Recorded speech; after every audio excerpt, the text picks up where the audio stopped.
சமாரம்பாம் சங்கராச்சாரிய மத்தியமாம் அஸ்மத் ஆச்சாரிய பர்யந்தாம் வந்தே குரு பரம்பராம். குரு சரணாரவிந்தாभ्यां நமः. குருரேவ கதிர்குருமேவ பஜே குருநைவ சகாஸ்மி நமோ குரவே. ந குரோः பரமம் சிசுரஸ்மி குரோः மதிரஸ்தி குரௌ மம பாஹி குரோ. ஸ்ரீகாந்தோ மாதுலோ யஸ்ய ஜனனீ சர்வமங்கலா ஜனகः சங்கரோ தேவः தம் வந்தே குஞ்சரானனம். பீதாம்பரங்கர விராஜித சங்க சக்கர கௌமோதகீ சரசிஜம் கருணாசமுத்ரம் ராதாசகாயமதி சுந்தர மந்தஹாசம் வாதாலயேஷ மனிஷம் ஹ்ருதி பாவயாமி.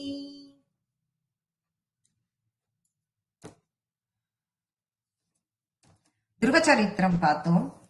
அந்த துருவச்சரித்திரத்தின் வம்சத்தில் வந்த அடுத்த பிருது சக்கரவர்த்தியின் சரித்திரத்தை நாம இப்ப பார்க்க போறோம்.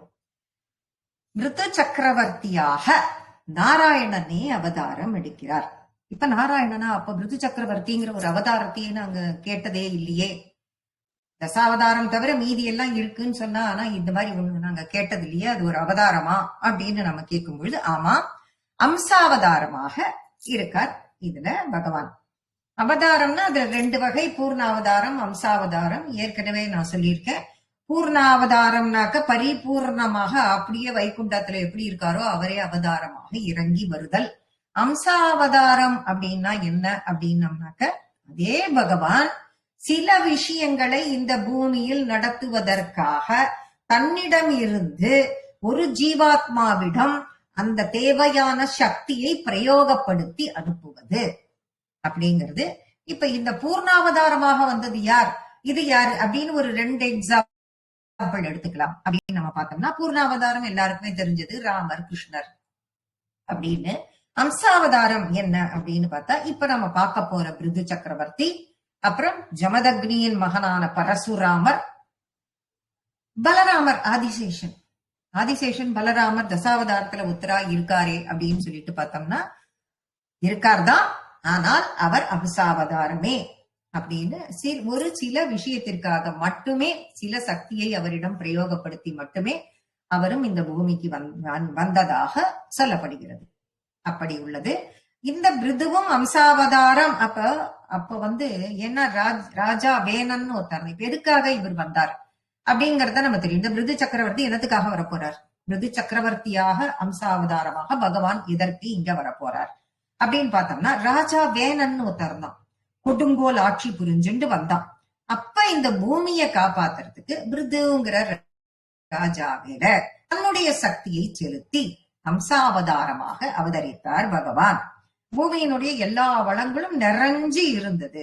அப்படி நிறைஞ்சு இருந்த வளங்களை எல்லாம் என்ன ஆச்சு, என்னத்துக்காக பகவான் எப்படி வந்தார், அப்படியெல்லாம் அதெல்லாம் பார்க்க போறதுதான் இந்த 18வது தசகம். ஜாதஸ்ய த்ருவகுலயேவ துங்க கீர்த்தேஹே அங்கஸ்ய வ்யஜனி சுதः சவேன நாமா யத்தோஷ வ்யதிதமதி சராஜவர்யः தத்பாதே விகிதமனாவனங்கதோ பூத். துருவனுடைய குலத்தில் பிறந்த உயர்ந்த புகழ் மிக்கவனானவன். இப்ப இந்த முதல்ல இந்த இதனுடைய வார்த்தைக்கு உரிய அர்த்தத்தை பார்த்துடுவோம். சிலது நம்ம பாகவதத்துல இருக்கிறத சேர்த்து சொல்லும் பொழுதுதான் உங்களுக்கு சிலது புரியும். அதுல கொஞ்சம் கிளாரிட்டி, கொஞ்சம் எக்ஸ்பிளைன் பண்ணி கொடுத்திருக்கா. இதுல டைரக்டா நம்ம அதனுடைய ரசம் மட்டும் நமக்கு கொடுத்திருக்கா மாதிரி நமக்கு பட்டத்திரி இதுல கொடுத்திருக்கா. சில சின்ன சின்ன வார்த்தைகளுக்குள்ளேயே அவ்வளவு அர்த்தங்களும் இதுல இருக்கும்.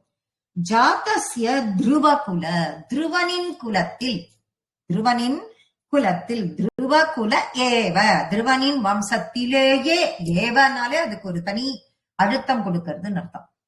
துருவனின் வம்சத்திலேயே, ஜாதஸ்ய பிறந்த, ஜாதஸ்ய துருவகுல ஏவ, துருவனின் வம்சத்தில் பிறந்த, துங்க கீர்த்தேகே கீர்த்திமானான, கீர்த்தேகே கீர்த்திமான், கீர்த்திமானான யாரு? அந்த துருவனுடைய குலத்தில் பிறந்தவன் கீர்த்திமானாகத்தான் இருக்க வேண்டும். எப்படி அப்படி வரிசலா அவ குலத்தில் பிறந்தவர்கள் அத்தனை பேருமே ஒருத்தரோட ஒருத்தர் யாரும் சளைத்தவர்கள் அல்ல, எல்லோருமே புகழ் மிக்கவர்கள். துருவன்னா எல்லாருக்கும் தெரியும் துருவனை பத்தி, அதனால துருவனின் குலத்தில் பிறந்தவர்கள் அப்படின்னு டக்குன்னு சொல்லலாம். அந்த குலத்தில் பிறந்த யார் அப்படின்னு பார்த்தா அங்கஸ்ய, அங்கன் அப்படின்னு ஒரு மகாராஜா. அந்த குலத்தில் பிறந்த அங்கன் ஒரு மகாராஜா. அந்த மகாராஜாவிற்கு சுதஸ்ஸ வேணன் நாமா, சுதஹ அப்படின்னா என்ன அர்த்தம்? மகன். அந்த அங்கனினுடைய மகனாக யார் பிறந்தா அப்படின்னா வேணநாமா, வேணன் அப்படி என்று பெயரை கொண்ட, நாமான்னா பெயர்னு எல்லாருக்கும் தெரியும், வேணன் என்ற பெயரை கொண்ட ஒரு பையன் பிறந்தான். இந்த 2 லைன் இப்ப துருவனுடைய சரித்திரத்தை நம்ம அந்த 2த்துக்கு முதல்ல ஒரு யார் அவன், எங்க அந்த அங்கன் யார் அப்படிங்கறத சும்மா பார்த்துடலாம். என்னன்னு துருவனுடைய சரித்திரத்தை நம்ம முன்னாடியே பார்த்துட்டோம். இது நாராயண பட்டத்திரி ரொம்ப பக்தியோட அதை சொன்னார். அப்படியே டிராவல் பண்ணிட்டு போற மாதிரியே இருக்கும், அந்த அளவுக்கு அதை சொல்லியிருந்தார் அவர். அப்புறம் துருவனுடைய வம்சத்துல பகவான் ரிது சக்கரவர்த்தியான அவதரித்த சரித்திரத்தை சொல்லும் பொழுது அதில் பிறந்தான் இந்த வேணன்னு சொல்லிட்டு இப்ப பட்டத்திரி கொடுத்திருக்காரு இல்லையா, இவன் யார் அப்படின்னு பார்த்தா இந்த வேணன் நாஸ்திகனான வேணன் அப்படின்னு கொடுக்கிறார். இவன் நாஸ்திகன். அப்ப துருவனின் ஐயோ நாஸ்திகனா, திருவகுலத்திலேயே பிறந்தான் இவன் அப்படின்னு சொல்ல ஆரம்பிக்கும் பொழுதே நல்ல குலத்துல ஒரு அசத்து பிறந்தாலே, சத்து அசத்து அப்படின்னு நீங்க பிரிச்சுக்கலாம். சத்து அப்படின்னா நல்ல நல்ல பிறப்பு, அசத்துனாலே என்ன பண்ணிட்டாரு அசத்து. அப்ப என்ன, அப்படி ஒரு நல்ல குலத்துல பிறக்காம இவன் துருவனுக்கு அப்புறம் 7வது தலைமுறை கீழே வருது. அவ்வளோ பேர் அதுக்கப்புறம் பிறந்து அதுக்கப்புறம் இவன் 7வது தலைமுறையாக வரான். அப்படி வர்றப்போ அதை கண்டு பக்தர்கள் ஐயோ இந்த குலத்துல போய் இப்படி ஒரு பையனா அப்படின்னு வருந்துறதுங்கிறது சகஜம், எல்லாருக்கும் தெரிஞ்சதுதான். இப்ப சாதாரண மனுஷன் நாஸ்திகனாக இருந்தான்னு வச்சுக்கோங்க. நம்மளாம் சாதாரண மனுஷா, நாமெல்லாம் நாஸ்திகா இருந்தா சும்மா நம்மள சேர்ந்தவா, நம்ம அக்கம் பக்கத்துல இருந்தவா யாராவது ஒருத்தர் தான் நம்ம கெடுப்போம். நம்மளால கெட்டு போறவாங்கிறவா சில பேர் தான் இருப்பா, துர்சங்கத்துல போய் மாட்டிக்கிறவா.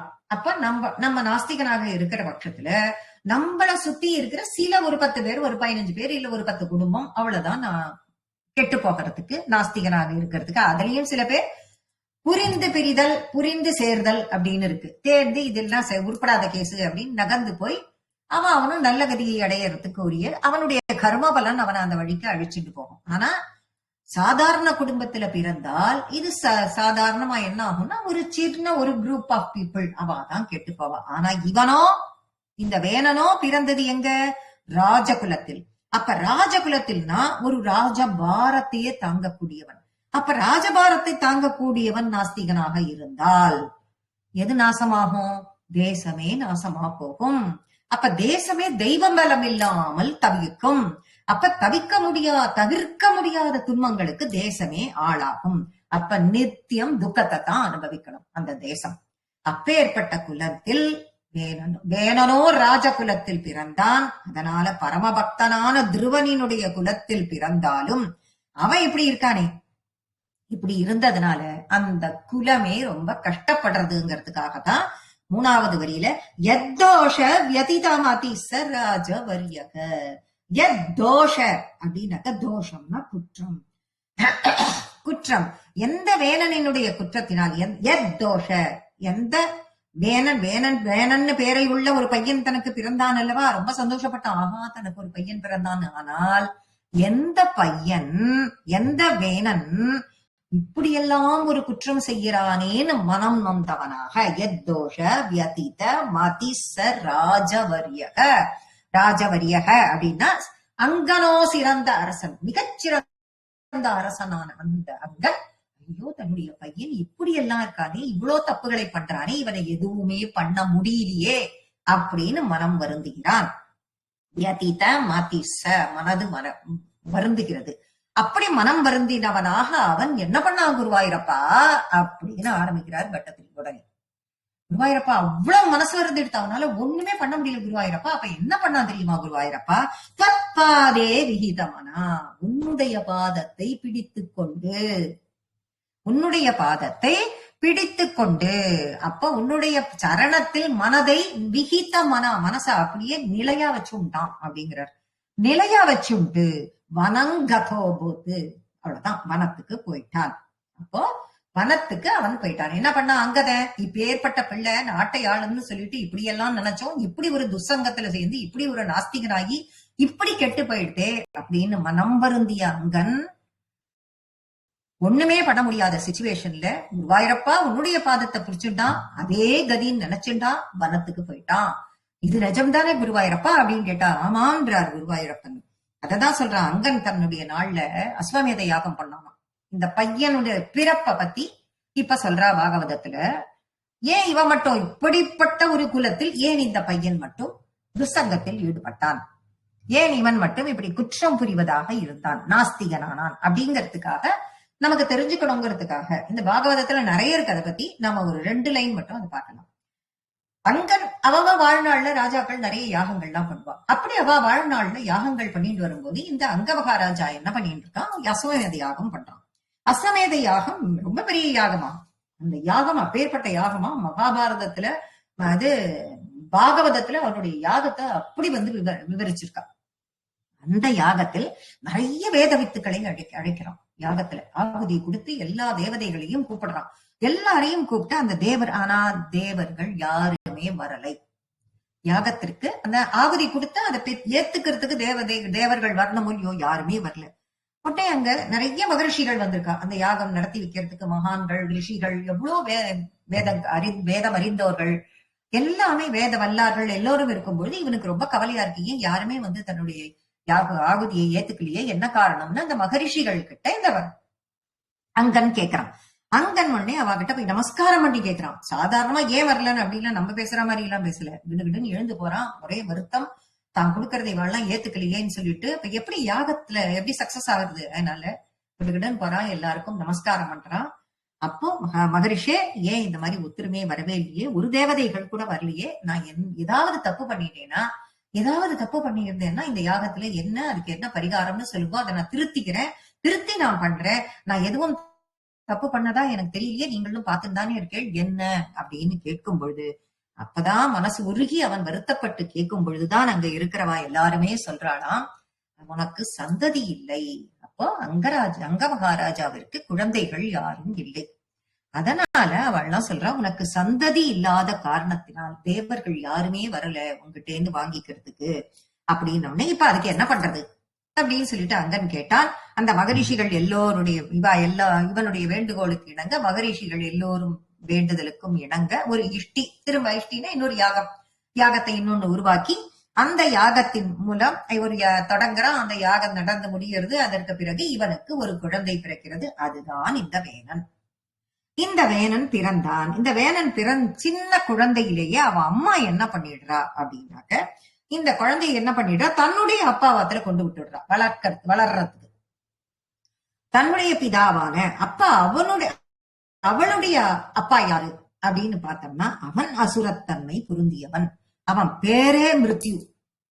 அவளுடைய அப்பா பேரே, இந்த குழந்தையுடைய தாத்தா பேரே மிருத்யு. அங்க போய் இது வளர்றது. வளரும் பொழுது அப்ப அசுரத்தன்மை நிறைந்தவாளினுடைய சங்கம் எப்படி இருக்கும், அசுரத்தன்மை நிறைந்ததா, அதாவது துசங்கமா தான் இருக்கும். அதுல அதுவும் சின்ன குழந்தையினுடைய மனசு என்ன பண்ணும், எல்லாத்தையும் துஷ்ட சங்கத்தினால எல்லாத்தையும் இது ஈர்த்து கெட்டு போயிடுது இந்த குழந்தைக்கு மனசே.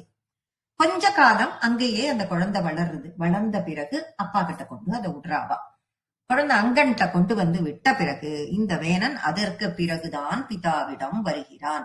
அதுக்கப்புறம்தான் வேணனை அங்கனால் எந்த விதத்திலும் திருத்த முடியவில்லை அப்படிங்கிறதுதான் யத்தோஷ வியதித மதிச ராஜவரியக. அந்த மகாராஜாவால இவனுடைய குற்றங்களை எல்லாம் பொறுத்து கொள்ளவும் முடியவில்லை, அடக்கவும் முடியவில்லை, திருத்தவும் முடியவில்லை. அதன் காரணமாக குருவாயூரப்பா உன்னுடைய பாதத்தில் சரணடைந்து காட்டுக்கே போயிட்டான் அப்படின்னு சொல்லிட்டு சொல்றாரு. எப்படி காட்டுக்கு போனோம் அப்படின்னா, பார்த்தா என்னென்னமோ பண்ணி பார்த்தா எதுவுமே பண்ணவே இல்லை. அப்படி இருக்கும் பொழுது ஒரு நாள் நள்ளிரவுல எல்லா பாக்கியங்களும் இருந்து என்ன பிரயோஜனம், இந்த நாட்டை ஆளுவதற்கு சரியான ஒரு சந்ததியை நம்ம விட்டுட்டு போலியேன்னு மனச வருந்தி திரும்பி பார்க்கதான் பக்கத்துல குழந்தை வேணன் தூங்கிட்டு இருக்கான். அந்த வேணனும் இவனுடைய மனைவியான சுனீதை அப்படின்னு பேர் அவளுக்கு, 2 பேரையும் விட்டுட்டு சொல்லிக்காம கொள்ளிக்காம ராத்திரியோட ராத்திரியா காட்டுக்கு போயிடுறான். கூறாமல் சந்நியாசம் கொள் அப்படின்னு சொல்வான். அப்பதான் சொல்லாம கொள்ளாம சந்நியாசத்தை ஏற்றுக்கொண்டு காட்டிற்கு சென்றான் அங்கன் அப்படிங்கிறது முதல் ஸ்லோகம். பாபோபீட்சிதி தலபாலனாய வேனக பௌராத்யைருபநிஹிதः கடோர வீர்யக சர்வேभ्यो நிஜபலமேவ சம்பிரசம்சன் भोजक्रे धवयजनान् ययं न्यरौत्सीत्. பாபோபி இப்படிப்பட்ட இப்ப என்னாச்சு, அங்கன் கிளம்பி போயாச்சு. அங்கன் கிளம்பி போனதுக்கு அப்புறம் நாட்டுக்கு யாராவது ராஜா வேணும். ராஜா வேணும் அப்படிங்கிற பட்சத்துல இப்ப யார ராஜா வாக்குறது? இளவரசன் பாபோபி, இவன் இளவரசன். பாபோபி இவன் பாவியாக இருந்தாலும் இப்ப அங்க இருக்கிற புரோகிதர்கள் ராஜகுருமார்கள் எல்லாரும் பார்த்தாலும் இப்ப நாட்டுக்கு ராஜா இல்லாமல் இருக்க முடியாது. அடுத்த செகண்ட் நாட்டை ஆண்டு கொண்டிருந்தவன் இறந்து போனாலே அங்க எதுவும் ஒரு சடனா யாராவது ஒருத்தர இமீடியட்டா அப்பாயிண்ட் பண்ணுவா. நமக்கே தெரியும், ஜெயலலிதா தவறி போனப்போ, பன்னீர்செல்வம், இந்திரா காந்தி தவறி போனப்போ, ராஜீவ் காந்தி, இதெல்லாம் நமக்கு தெரிஞ்ச விஷயம். இந்த மாதிரி நம்ம நாட்டை ஆண்டுட்டே இருக்கும் பொழுது தவறி போறா அப்படின்னு இருந்தா அடுத்த உடனே இம்மீடியட்டா யாராவது ஒருத்தர அப்பாயிண்ட் பண்ணுவா. அதுக்கப்புறம் வேணா மாறுறது அதெல்லாம் இருக்கலாம். ஆனா அந்த மாதிரி இப்ப ராஜகுருமார்கள் புரோகிதர்கள் இவாளுக்கெல்லாம் ஒரு சங்கடம் வருது, நாட்டுக்கு ராஜா இல்லாம இருக்கக்கூடாது. இப்ப என்ன பண்றது? யாராவது ஒருத்தர் தேர்ந்தெடுத்து போடுறத விட சரி இந்த அங்கனின் பையனான வேணனுக்கே நம்ம பட்டாபிஷேகத்தை பண்ணி வைப்போம். இவன் ராஜ பரம்பரையிலையும் இருக்கான். இப்படி இவன் கெட்ட சங்கத்தில் சேர்ந்துட்டு இந்த மாதிரி எல்லாம் இவன் இருந்தானானாலும் இவனுக்கு ஒரு பட்டாபிஷேகம் பண்ணி வச்சு இவனுக்கு ராஜபாரத்தை நம்ம கொடுத்துட்டோம்னா, இவன் நினைக்கிறாளாம் யாரே இந்த புரோகிதர்கள் ராஜகுருமார்கள் எல்லாரும் என்ன நினைக்கிறா, ஒருவேளை இவனுக்கு பொறுப்பை கொடுத்துட்டோம்னா அப்ப ஏதாவது புத்தி கித்தி வருமோ, இவனுக்கு நம்ம நாட்டை ஆளணும், இவ்வளவோ மக்கள் நம்மள சேர்ந்து இருக்காளே, இவாளெல்லாம் நம்ம தானே காப்பாத்தணும், இப்ப பொறுப்பு நம்ம கிட்ட இருக்கே அப்படின்னு அவன் ஒருவேளை திருந்தினாலும் திருந்தலாமே என்ற எண்ணத்திலையும், நாட்டுக்கு ராஜா வேணுங்கிற என்னுடைய எண்ணத்திலையும் இந்த வேணனை ராஜாவாக நியமித்து பட்டாபிஷேகம் செய்தார்கள். பாபோபி க்ஷிதிதல பாலனாய வேனஹா. இப்ப அவன் பாபப்பட்டவனாக இருந்தாலும் இப்ப பராக்கிரமத்தை எப்படியாக அவன் ராஜ்யபாரத்தை ஆள வேண்டும் அப்படிங்கிறதுக்காக அவனுக்கு பட்டாபிஷேகம் செய்து வைத்தனர். இப்ப பூலோகத்தை காக்க வேணனையே இவனை பறவையில அமைச்சு வச்ச உடனே வேணன் என்ன பண்ணான், மேலும் கடோர வீரியக அவன் என்ன பண்ணினா, பௌராத்யை உபநிகித கடோர வீரியக இன்னும் கடுமையான பராக்கிரமத்தை உடையவனாக ஆனான். அப்போ பாவியாக இருந்தான், இவாள்லாம் எல்லாத்தையும் பண்ணி வச்சாலும் இவன் கடுமையான பராக்கிரமத்தை உரியவனாக ஆனான். சர்வேபியோ நிஜபலம் ஏவ சம்பிரசன்சன். சர்வேபியோ எல்லாரையுமே என்ன பண்ணினா இந்த வேணன் எல்லார காட்டிலும் தான் ஒருத்தனே பலத்தில் சிறந்தவன். வேற யாரையும் எதுவும் சொல்லக்கூடாது, வேற எதை பத்தியும் நீ பேசக்கூடாது, நான் மட்டும்தான் எல்லாம், எல்லாமே நான் ஒருவனே, என்னைத்தான் எல்லோரும் புகழ வேண்டும், என் பலத்தைத்தான் எல்லோரும் புகழ வேண்டும், எனக்கு மட்டுமே பலம் ஜாஸ்தி. நிஜ பலம் ஏவ என் பலம் மட்டுமே, ஏவங்கிறதுக்கு அந்த ஸ்ட்ராங் நான் சொன்ன முன்னாடியே, ஏவ அந்த என் பலம் மட்டுமே உயர்ந்தது. இந்த பூச்சக்கரே இந்த பூமியிலேயே இந்த பூமி மண்டலத்திலேயே இது மட்டுமே உயர்ந்தது, எல்லாமே உயர்ந்தது.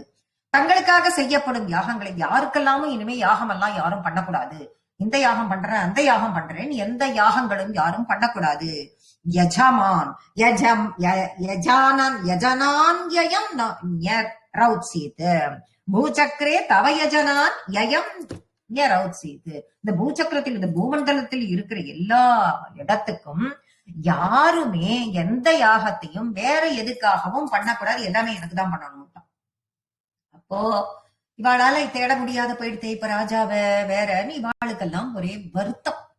என்ன இதுல இருந்து அவளுக்கெல்லாம் என்ன தோன்றது, நமக்கு எங்க பக்கத்துல இருக்காளா, எங்க இருக்கா, என்னன்னு தேடுவோம், நம்ம என்ன பண்ணுவோம், இப்படி இவனுக்கு நம்ம பட்டாபிஷேகத்தை பண்ணி வச்சுட்டோமே இந்த ராஜகுருமார்கள்லாம் ஒரு பக்கம் வருத்தமும் படுறா. அதுதான் என்ன சொல்றது பாகவதம்னா, ஹிருதய குகையில இருக்கிற பகவானை எப்படி குருவின் உபதேசம் இல்லாத கெட்ட யோகிகள் எவ்வளவு தேடி பார்த்தாலும் கண்டுபிடிக்க முடியாது. ஹிருதய குகையிலே பகவான் இருக்கான். ஆனா குருவோட உபதேசம் இல்லாத கெட்ட யோகிகள், அதுதான் இவனுக்கு என்ன தெரியல, நமக்குள்ள பகவான் இருக்காங்கிறது இந்த பையனுக்கு தெரியல. ஏன்னா இவனுக்கு என்ன நல்ல உபதேசமா கிடைச்சது இல்லையே, அதனால தனக்குள்ள பகவான் இருக்காங்கிறது தெரியாத இவன் என்ன பண்ணினா, எல்லாமே நான் அப்படிங்கிறதுல எதுவா இருந்தாலும் எனக்குத்தான் பண்ண வேண்டும் என்று அப்படியே அவளாலையும் வேற ஆளையும் கண்டுபிடிக்க முடியல, இந்த பையனை விட்டா வேற வழி இல்லைன்னு சொல்லிட்டு இப்படி இவனை ராஜாவாக ஏற்றுக்கொள்ள வேண்டிய ஒரு கட்டாயத்தின் பேரில் இவர்கள் இந்த இளவரசனை ராஜாவாக நியமித்தார்கள்.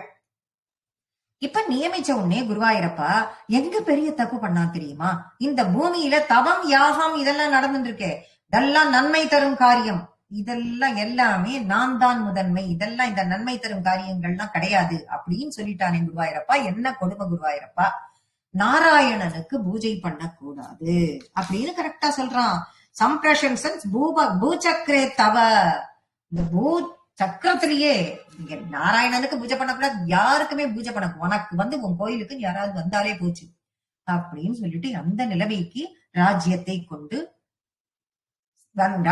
கொண்டு செலுத்தி பல கொடுமைகளை செய்ய ஆரம்பிக்கிறான். துருவனின் வம்சத்தில் வந்தவன், அங்கனின் மகன். துருவனும் அங்கனுமோ மகா சாது, வேணனோ கொடுங்கோலாட்சி, எந்த புத்துல எந்த பாம்பு இருக்கோ தெரியலையே அப்படின்னு சொல்ற மாதிரி. அதுக்கு என்ன பண்றது, அவரவர் பிறப்பு படித்தானே அவரவர் கர்மத்தை அனுபவிக்க முடியும். இவனுடைய மனோநிலை அப்படி, இவனுடைய வளர்ப்பு முறை அப்படி அப்படின்னு சொல்லிட்டு சொல்றாரு. இதுக்கு 2 எக்ஸாம்பிள் நமக்கு தெரிஞ்சது என்ன அப்படின்னு பாத்தீங்கன்னா, தந்தை வராகர், தாய் பூமி தேவி, இவர்களினுடைய மகனாக நரகாசுரன். இவ 2 பேரும் வராக அவதாரம் எடுத்தவர். பூமாதேவி இவ 2 பேரினுடைய பையன்தானே நரகாசுரன். அப்ப துசங்கத்தால் விளைந்த விளைவு.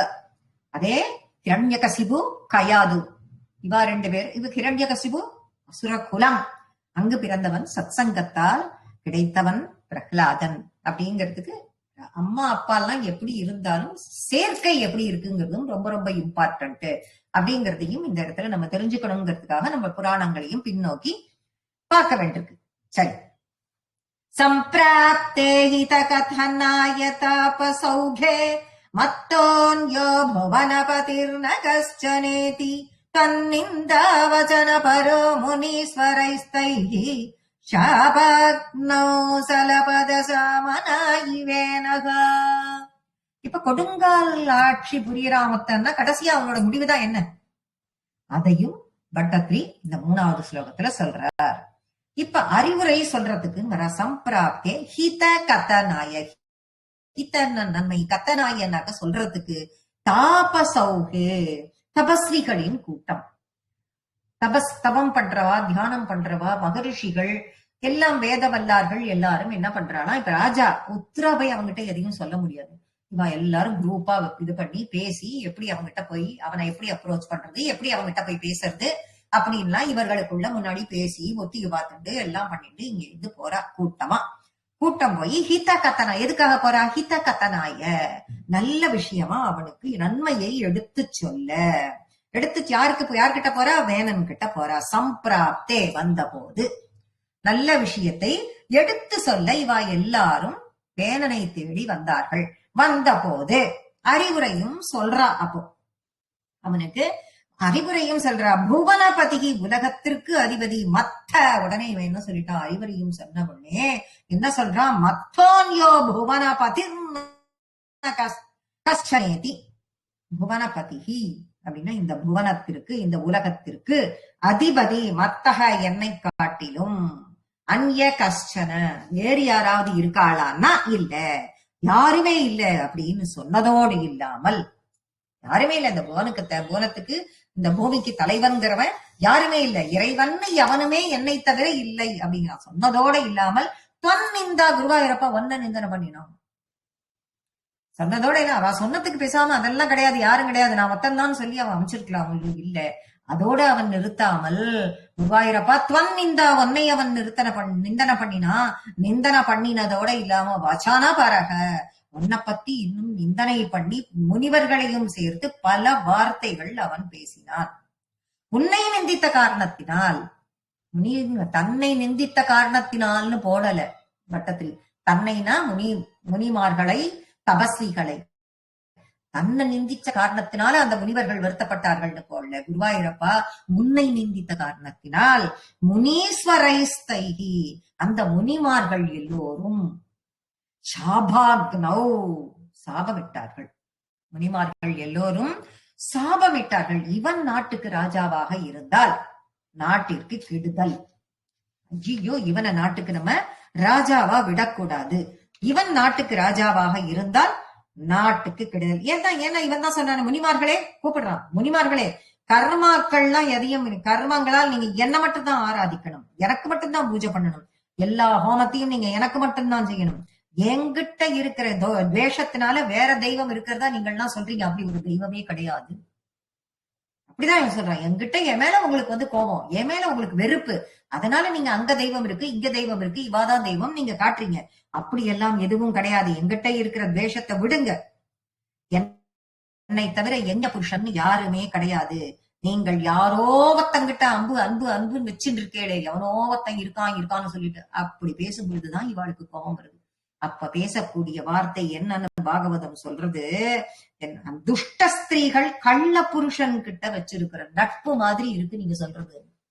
உடனே இவாளுக்கு ரொம்ப கோபம் வந்துடுது. உன்னை நிந்தித்தானே குருவாயூரப்பா. உடனே முனிமார்களுக்கு ரொம்ப கோபம் வந்தது. கோபம் வந்த உடனே அவ சாபம் கொடுத்துட்டா. சாபம் கொடுத்தா என்ன சாபம் கொடுக்குறா அப்படின்னா, முனிமார்கள் அவ வந்து வதம் பண்ண மாட்டா. முனிமார்கள் வந்து தன் கையால் அவர்கள் எந்த வதத்தையும் பண்ண மாட்டார்கள். சாபாக்ன, அவர்கள் கொடுத்த சாபம் என்னும் அக்னியில் ஷலபத சாமனாயி வேணகா. ஷலபத சாமனாயி அப்படின்னா என்ன அர்த்தம்னா, விட்டில் பூச்சி இருக்குல்ல, இந்த விட்டில் பூச்சி, இந்த மின்மினி பூச்சின்னு சொல்லுவாங்க. இந்த விட்டில் பூச்சி என்ன பண்ணும், தானாகவே விளக்கை தேடி வந்து விழுந்து மாண்டு போகும். அந்த மாதிரி சாபம் என்னும் அக்னியில், அந்த முனிமார்கள் விட்ட சாபம் என்னும் அக்னியில் தானாகவே அவன் மாண்டு போனான். வேணன் மாண்டு போனானே குருவாயூரப்பா. இப்படிப்பட்ட முடிவா இந்த ராஜவம்சத்திற்கு அப்படின்னு சொல்லி ரொம்ப வருத்தப்பட்டார். அப்படி அவர்களோட சாபம் அப்படிங்கிறது அக்னியில விட்டில் பூச்சி வந்து விழுற மாதிரி அவன் விழுந்து விட்டான். ஐயோ, இப்ப ஏற்பட்ட ஒரு முடிவா அவனுக்குன்னு, முடிவு இப்படித்தானே வரும்னு ஸ்லோகத்தை ஆரம்பித்தவர் இப்படிப்பட்ட ஒரு முடிவான்னு கூடவே, ஏன்னா துருவனோட வம்சம் போது வட்டத்திரிக்கு அப்படி ஏற்பட்ட வட்டத்திரிக்கு மனம் வருந்தியது. குருவாயூரப்பன் ஆமாம் என்று தலையசைக்கிறான். தன்னாசா கலஜன வீருகை முனீந்திரைஹி தன்மாத்ரா சிரபரரக்ஷிதே ததங்க த்யக்தாகே பரிமதிதா ததோருதண்டாத் தோர்தண்டே பரிமதிதே த்வமாவிராசீஹி. பேருக்காவது இவ்வளவு நாள் ராஜான்னு ஒருத்தர் இருந்தான். அங்கன் போனா, அங்கனுக்கு அப்புறம் யாரையாவது ஒருத்தர் ராஜாவா ஆக்கணும்னு பார்த்தா, சரி அவன் பிள்ளைய ராஜாவா ஆக்குவோன்னு சொல்லிட்டு ஏதோ வச்சா, அவன் குடும்பக்காரனோ என்னமோ பேருக்காவது ஒரு ராஜான்னு இருந்தான். இப்ப அந்த ராஜாவும் போயிட்டான். இப்ப போன பிறகு இப்ப என்ன பண்றதுன்னு அடுத்த குழப்பம் வந்துடுதா இவாளுக்கெல்லாம். இப்ப போன பிறகு அடுத்த குழப்பம் வந்துடுது. இவாளினுடைய சாபத்தால், சாபாக்னி அப்படின்னு சொல்லிட்டு சொன்னோம்ல, என்ன சாபாக்னி அப்படின்னு சொல்லிட்டு சொல்றது பாகவதம். பகவானை உன்னை நிந்தனை பண்ண காரணத்தினால், குருவாயூரப்பா உன்னை நிந்தனை பண்ண காரணத்தினால் அந்த வேற ஹோம்காரத்தால் அழித்தனர். அப்ப அவளுக்கு எவ்வளவு மந்திர சக்தி, அந்த சக்திக்கு என்ன, அந்த ஒரே துவனி, அந்த துவனியிலேயே அக்னி புறப்படுறது, அதில் அவன் விழுந்து மாண்டு போனான் அப்படிங்கிறத சொல்றார். இப்படி முனிவர்களின் சாபத்தால் உயிர் இழந்த அந்த வேணன் இப்ப இவள் என்ன பண்றதுன்னு தவிச்சுட்டு இருக்கிற அந்த நேரத்துல அம்மா சுனீதை இருக்காள் இல்லையோ, அப்பாதான் காட்டுக்கு போயிட்டார். அம்மா சுனீதை இங்கதானே இருக்கா. இத பாக்குறாள். தன்னுடைய மகன் உயிரிழந்தான்னு தெரியுது. உடனே வேணனினுடைய சடலம் கிடைக்கிறது. அப்போ அக்னியில தான் அவன் எரிஞ்சு போயிட்டானே, எப்படி சடலம் கிடைக்கிறது அப்படிங்கறத நம்ம யோசிப்போம். பூரா எரிஞ்சு விடுத்தான்னா இல்லங்கிறா. இந்த இடத்துல சடலம் பூரா எரிஞ்சு விட்டான்னா இல்ல, உயிர் போயிடுது. ஆனா அங்க இங்க அங்க மிச்சம் கொஞ்சம் கை காலு தொடை உடம்பு அப்படி அங்க மிச்சம் இருக்கிற அந்த சடலத்தை எடுத்து, இந்த மரித்த சரீரம், அது உயிர் போன அந்த மரித்த சரீரம், அதை எடுத்தாலாம் சுனீதை. அந்த சரீரத்தை எடுத்துக்கொண்டு வந்து அதை காப்பாற்றி வைத்தாள். என்னடா இது, இப்படி ஒரு பைத்தியக்கார அம்மாவான்னு நாம நினைப்போம். அப்படிலாம் காப்பாத்தி வைக்க முடியுமான்னு நினைப்போம். அவளுக்கு அப்பேற்பட்ட மந்திர பலம், அவளுடைய மந்திர பலத்தால் அந்த சரீரத்தை அவள் காப்பாற்றினார்னு கொடுக்கிறாங்க பாகவதத்துல. மந்திர பலத்தால் அவள் காப்பாற்றி வைத்தாள். தேசமும் அராஜகம் ஆயிடுத்தீங்க. இப்போ ராஜாவே இல்ல, இருந்த வேணனும் போயிட்டான். போனவனை எடுத்து இவ காப்பாத்தி வச்சுட்டு இருக்கா அவளுடைய மந்திர சக்தியால. இப்ப கலகம் செய்யறவாளை கண்ட்ரோல் பண்ணணுமே, என்ன பண்றது? இப்ப அரண்மனை பார்த்தா அரண்மனையில எக்கச்சக்க அட்டகாசம் நடந்துட்டே இருக்கு. இப்ப இந்த உடலை பாதுகாத்து வச்சிருக்காளே, எதுக்காக வச்சிருக்கா அப்படின்னு நம்ம ஒரு கொஸ்டின் போட்டோம்னா காரணம் என்னங்கிறதையும் சொல்றா பாகவதத்துல. முனிவர்கள் சாபத்தால இவன் இறந்து செத்து போயிட்டான். இந்த பையன் இறந்து போனது எப்படி? மரித்தது முனிவர்களின் சாபத்தால. அப்படியே சம்ஸ்காரம் பண்ணா இவனுக்கு தாய்க்கு ஒரு பயம் வருது. இவனை இப்படியே இவனுக்கு சம்ஸ்காரம் பண்ணா இவனுக்கு நற்கதி கிடைக்குமா? அப்படி நற்கதை கிடைக்கணும்னா அதுக்கு ஏதாவது பிராயச்சித்தம் பண்ணணும். என்ன பிராயச்சித்தம் பண்றது அது தெரியல. அது தெரியற வரைக்கும் இவன் உடலை நாம் காப்பாற்றி வைப்போம்னு மந்திர சக்தியில ஒரு தாயானவள் காப்பாற்றி வைத்தாள். அப்படின்னு அந்த உடம்பை எதுக்கு காப்பாத்தி வச்சாங்கிறதுக்கு இது காரணம். அப்ப முனிவர்கள்லாம் ஒரு வேலை பண்ணாலாம், இவாளுக்கெல்லாம் இவள் உடம்ப காப்பாத்தி வச்சிருக்கா அப்படிங்கிறது. இவாள் அரண்மனைக்கு போறா. அரண்மனைக்கு போய் பார்த்தா சுனீதை அந்த உடம்ப காப்பாத்தி வச்சிருக்கா அப்படிங்கிறது தெரிகிறது. தன்னாசாத் அந்த வேணன் இறந்த பிறகு கல ஜன பீருகை துஷ்ட ஜனங்கள்டேந்து பயந்தவர்களான முனீந்திரைகி இந்த முனிவர்கள் சிறந்தவர்கள். இந்த சிறந்த முனிவர்கள் தன் மாத்ரா உடனே அந்த வேணனுடைய தாயானவள் அங்க வச்சுட்டு இருக்கா அப்படின்னு தெரிஞ்ச உடனே அந்த வேணனுடைய தாயார்கிட்ட அந்த சரீரம் இருக்குங்கிறத தெரிஞ்சுட்டு சிர பரிரக்ஷிதே வெகு நாள் காப்பாற்றப்பட்டு வச்சுட்டு இருக்கிற அந்த சரீரத்தை கேட்கிறா. போய் கேட்டுட்டு அவ என்ன சொன்னாலாம், இவ போய் சரீரத்தை இவாள்லாம் போய் முனிவர்கள்லாம் போய் கேட்கிறா. அப்ப அவ சொன்னாலாம், நீங்கள்லாம் இவ்வளோ வேதம் படிச்சவா, இவ்வளவு சக்தி இருக்கு உங்களுக்கு. அப்ப அவனுடைய சரீரத்தை கொஞ்சம் எழுப்பி அவனுக்கு உயிர் கொடுங்கோன்னு கேட்கிறா அந்த தாயாகப்பட்டவள். அப்ப இவாள்லாம் சொல்றா, அது முடியாது, திரும்ப உயிர் கொடுக்கறதுக்கெல்லாம் முடியாது அப்படின்னு சொல்லிட்டு. அப்ப இவாள்லாம் என்ன சொல்றா, அப்பா இந்த இடத்துல நம்ம நல்லா புரிஞ்சுக்க வேண்டிய ஒரு விஷயம் என்னன்னா, ஒரு மனுஷன் கெட்டவனா பூரா அவன் 100% கெட்டவனா இருப்பானா? இருக்க மாட்டான். 100% அவன் கெட்டவனா என்றால் அவன் இருக்க மாட்டான். அப்ப அதுல கொஞ்சம் ஒரு 50-60, 50-50, 60-40 ஏதோ சம்திங் இருக்கும். அந்த அளவுக்கு இருக்கும். ஆனா இவங்கிட்ட கொடுங்கோல் ஆட்சி பண்றது அளவுக்கு தீய சக்தி இவனுக்கு அதிகமாகவே இருந்த காரணத்தினால இவங்கிட்ட இருக்கிற அந்த நல்ல சக்தி யாருக்குமே கண்ணுக்கு தெரியாமல் போனது. இப்ப இந்த முனிவர்கள்லாம் என்ன பண்றாங்களாம், அப்பா அவ அம்மா கிட்ட சொல்றா, அம்மா எங்களால உயிர் திருப்பி கொடுக்க முடியாது, ஆனா ஒண்ணு பண்றோம், இவங்கிட்ட பாவம் செஞ்ச காரணத்தினால்தான் இவன் இந்த நிலைமைக்கு ஆனா இவங்கிட்ட ஓரளவுக்கு ஏதோ கொஞ்சோண்டாவது அவங்கிட்ட ஏதோ நல்ல விஷயம் இருக்கும் அவனுடைய உடம்புங்கிறது. ஏன்னா இப்பேற்பட்ட பரம்பரையில பிறந்தவன், அந்த ரத்தத்துல கொஞ்சமாவது அவனிடம் நல்ல விஷயம் அவன்கிட்ட இருக்கும். அதனால் அவனிடம் இருக்கும் தீய சக்திகளை கடைந்தெடுத்து விட்டு நல்ல சக்திகளை வெளிக்கொணர வேண்டும். எப்படி கடையிறது அப்படின்னு பார்த்தா, இந்த அரணிக்கட்டைய கடையிறது, யாகத்திற்கெல்லாம் கடைஞ்சு அரணிக்கட்டையை கடைஞ்சு எடுத்து தீ உண்டாக்குவா. அந்த மாதிரி இவாள்லாம் என்ன பண்றா அப்படின்னு பார்த்தாக்க,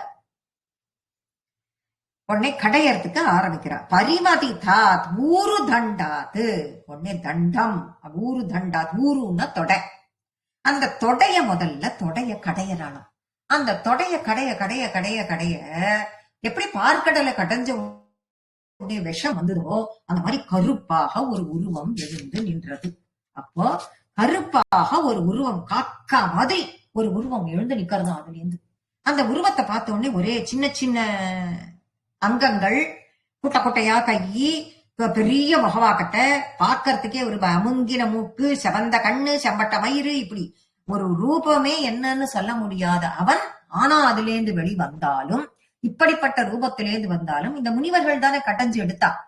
அவன் என்ன பண்ணாலாம், இந்த முனிவர்களுக்கு நமஸ்காரம் பண்ணானாம். அவன் இந்த முனிவர்களுக்கு நமஸ்காரம் பண்ணான்.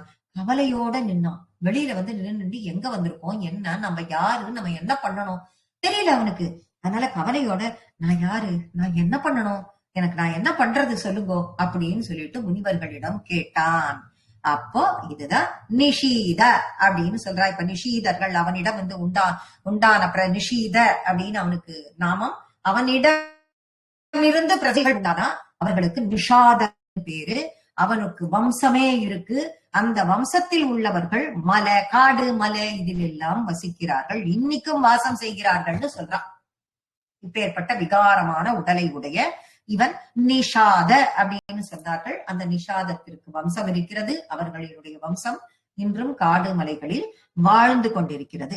இப்படி விகாரமான மனிதன் வேணனோட உடம்புல இருந்து வந்துட்டான். வந்ததும் வேணனோட பாவம் எல்லாம் போயிடுது. இந்த கருப்பான இந்த உருவம் கிளம்பி வந்ததுக்கு அப்புறம் அதுதான் பாபம் என்னும் தொடையில இருந்து கடைஞ்சு எடுத்தாச்சு, இவனை கொண்டு வந்தாச்சு. அப்ப பாவம் எல்லாம் அவன்கிட்ட போயிடுது. அப்படின்னு உடனே இப்ப அடுத்தது என்ன பண்றது அப்படின்னு சொல்லும் பொழுது இவெல்லாம் பாபத்தெல்லாம் வெளியில எடுத்தாச்சு அப்படின்னு இப்ப தொடையில இருந்து எல்லாத்தையும் எடுத்தாச்சு அப்படின்னு தோர் தண்டே, அடுத்தது தண்டாத்து எடுத்த பிறகு தோர் தண்டே பரிமதித்தே துவமாவிராசி. அப்புறம் தோர் தண்டே அப்படின்னும் பொழுது அடுத்தது தண்டம் போன்ற கை. அவனோட கை எப்படி இருக்கு? தண்டம் மாதிரி இருக்கு. தண்டம் போன்ற அந்த கை, தொடைய கடைஞ்சு அதை எடுத்தாச்சு. அடுத்தது கை இருக்கு, கைய கடையறாளாம் எல்லாரும். திரும்ப அந்த கையை கடைய தொடங்கியவுடன் எப்படி கடலை கடைந்த பொழுது முதலில் ஆலகால விஷம் பின்னால் அமிர்தம் வந்ததோ அதே மாதிரி தொடையை கடைந்த பொழுது அந்த நிஷாதி என்ற அந்த கருப்பு உருவம் அவனுடைய பாவம் செய்த அத்தனை இதுவும் வெளியில வந்த பிறகு கையை கடைந்தவுடன் குருவாயிரப்பா நீங்கள் தோன்றினீர்கள்ங்கிறாரு பட்டத்தில். அப்போ தோள்களை கடைந்த பொழுது குருவாயிரப்பா நீ தோன்றினியே, சில குறிப்பிட்ட குணங்களை மட்டும் ஏற்றுக்கொண்டு. அதுதான் அம்சாவதாரமாக எப்படி தோன்றினார் அப்படிங்கறத இதுல சொல்றா அப்படின்னு பார்க்கும் பொழுது, இதுல தோன்றுதல் எப்படின்னு பார்க்கும்பொழுது அந்த மாதிரி தோன்றது பார்த்தா இதுல வெறும்னா குருவாயிரப்பா நீ தோன்றினாய் மட்டும்தான் பட்டத்திரி நாராயணத்துல கொடுத்திருக்காரு. ஆனா பாகவதத்துல என்ன கொடுத்திருக்காரு அப்படின்னா மகாவிஷ்ணுவான அம்சமாக அம்சாவதாரமாக மிருதுவும் மகாலட்சுமியின் அம்சமாக அர்ச்சிஸ் என்ற ஸ்திரீயும் உண்டானார்கள். ஒரு பெண்ணும் ஆணுமாக. எப்ப வந்தாலும் மகாவிஷ்ணு தனியா அவ விடவே மாட்டா, கூடவே அவளும் கூட வந்துட்டுதான் இருப்பாள். வாமன அவதாரத்துல வந்தாளானா ஆமா மார்பிலே இருந்தா மறைச்சுட்டுதான் வாமனர் இருப்பார். எங்கேயாவது மகாலட்சுமி இருக்கான்னு தெரிஞ்சிட போகுது, தெரிஞ்சுட்டனா நம்ம யாரும் தெரிஞ்சிருவோம் அப்படின்னு வாமனர் மறைச்சுட்டுதான் இருப்பார். அப்பேற்பட்ட அந்த மகாவிஷ்ணு மிருதுவாகவும் மகாலட்சுமி அர்ச்சிஸ் என்ற ஸ்திரீயாகவும் அங்கு வந்தார்கள், அங்கு தோன்றினார்கள். அப்படி தோன்றினதான் இங்க பட்டத்திரி குருவாயிரப்பா நீ தோன்றினாயே அப்படின்னு சொல்லி ஹம்சாவதாரமாக வந்ததாக 4வது ஸ்லோகத்தில் சொல்றார். விக்யாதஃ வ்ரதரிதி தாபசோபதிஷ்டைஹி சோதாத்யைஃ பரிணுத பாவி போரி வீர்யஹ வேனார்த்யா கபலித சம்பதம் தரித்ரேம் ஆக்ராந்தாம் நிஜ தனுஷா சமாமகர்ஷீஹி.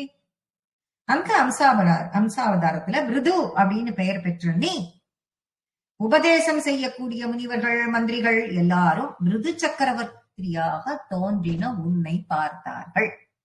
இப்ப வேணன்கிட்டேந்து எடுத்ததுனால அந்த வம்சத்தினுடைய ராஜாவாக இவாள்லாம் பாக்குறா, சக்கரவர்த்தியாக பாக்குறா.